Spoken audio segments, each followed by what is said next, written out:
দেশব্যাপী চলছে এনসিপির জুলাই পদযাত্রা। সকালে পঞ্চগড় আটোয়ারী উপজেলা কার্যালয় উদ্বোধন করেন দলটির আহ্বায়ক নাহিদ ইসলাম। এই ধারাবাহিকতায় শুক্রবার সকালে ঠাকুরগাঁওয়ে পথসভায় অংশ নেন দলটির নেতারা। শহরের বাস স্ট্যান্ড চত্বর থেকে শুরু হয়ে অপরাজেয় ৭১-এ যেয়ে পদযাত্রা শেষ হবে। সেখানে রয়েছে এনসিপির সমাবেশ। এরপর পীরগঞ্জ জুলাই চত্বরে আলোচনা শেষে দিনাজপুরের উদ্দেশ্যে যাবেন তারা। এর আগে সকালে নীলফামারীর সৈয়দপুরে শহীদ সাজ্জাদের কবর জিয়ারতে শুরু হয় এনসিপির জুলাই পদযাত্রার তৃতীয় দিনের কার্যক্রম। কর্মসূচির ফাঁকে ফাঁকে জনসাধারণের সঙ্গে বিভিন্ন জেলার এনসিপির যোগ্য প্রার্থীদের পরিচয় করিয়ে দেওয়া হচ্ছে।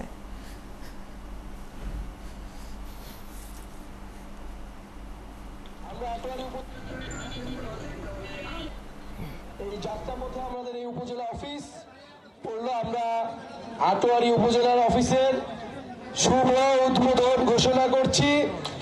আমরা আটোয়ারী উপজেলার আশা করি যে এনসিপির অন্যতম শক্তিশালী ঘাঁটি হবে, পঞ্চগড় এনসিপির শক্তিশালী ঘাঁটি হবে এবং শাপলা মার্কা আপনারা দেখতেছেন যে আমাদের এই যে শাপলা ফুল আমরা নির্বাচন কমিশনে এই শাপলা মার্কার জন্য আবেদন করছি, কারণ আমরা মনে করি শাপলা হইল জনগণের মার্কা, গ্রাম বাংলার মার্কা। তো আমরা আশা করি যে শাপলা আমরা পাবো এবং এনসিপি এবং শাপলা আপনাদের সাথে থাকবে, আপনাদের হকের কথা বলবে ইনশাআল্লাহ। এনসিপির কর্মসূচির এখনকার খবর জানাতে আমাদের সাথে যোগ দিচ্ছেন সহকর্মী রাশেদ আনিস। রাশেদ, এই মুহূর্তে পদযাত্রা কোথায় আছে, কি কর্মসূচি সেখানে, এনসিপির নেতাকর্মীরা কি বলছেন এবং সেখানকার স্থানীয়রা কি বলছেন এই পদযাত্রা প্রসঙ্গে?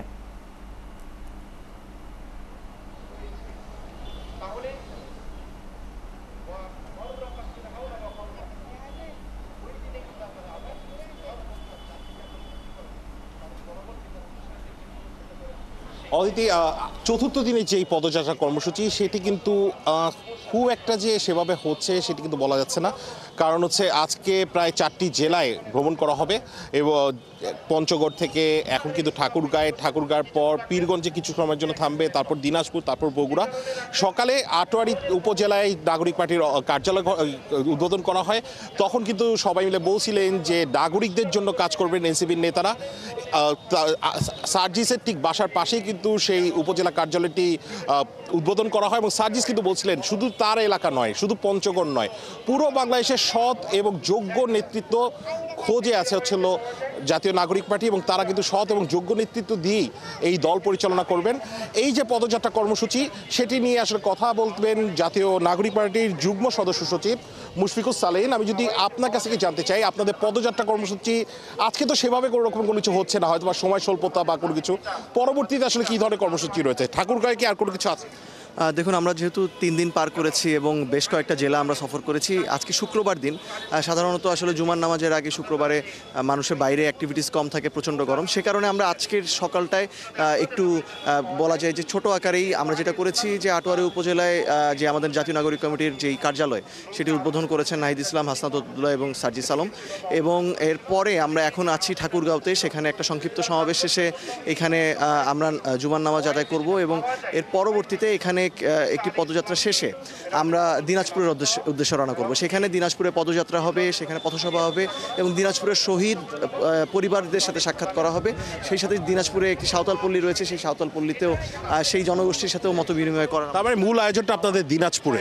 জি, দিনাজপুরে এবং ঠাকুরগাঁতেও, কিন্তু আজকে আমাদের বড় যেই আয়োজনগুলো বা বেশ কয়েকটি আয়োজন রয়েছে বা কর্মসূচি রয়েছে সেটা ঠাকুরগাঁয়ে, তবে আমরা রাত্রি যাপন করব দিনাজপুরে। দিনাজপুর থেকে আমরা যে বগুড়ায় রাত্রি যাপন করব। তার মানে আজকে আপনারা প্রায় 4টি জেলা ঘুরছেন এবং শুনছিলেন যে সকাল, আজকে শুক্রবার সকাল, তাই কিন্তু খুব একটা যে একটু ঢিলেমি করেই কিন্তু আজকের কর্মসূচিটা শুরু হয়েছে, কিন্তু কর্মব্যস্ততা অনেক। এই জুমার নামাজ শেষ হওয়ার পর থেকে কিন্তু কর্মব্যস্ততা শুরু হবে। আমি কিন্তু এখন ঠাকুরগাঁয়ে যে আর্ট গ্যালারি মসজিদ রয়েছে সেখানে কিন্তু আছি এবং সেখান থেকে এবং ঠাকুরগাঁওয়ের পাশাপাশি পরবর্তী কর্মসূচি সম্পর্কেও আপনার কাছ থেকে জেনে নিচ্ছিলাম। ধন্যবাদ রাশেদ যুক্ত হবার জন্য। দর্শক, সহকর্মী রাশেদ আনিস রয়েছেন এনসিপির পদযাত্রা কর্মসূচির সাথে, সেখানকার খবর জেনে নিচ্ছিলাম।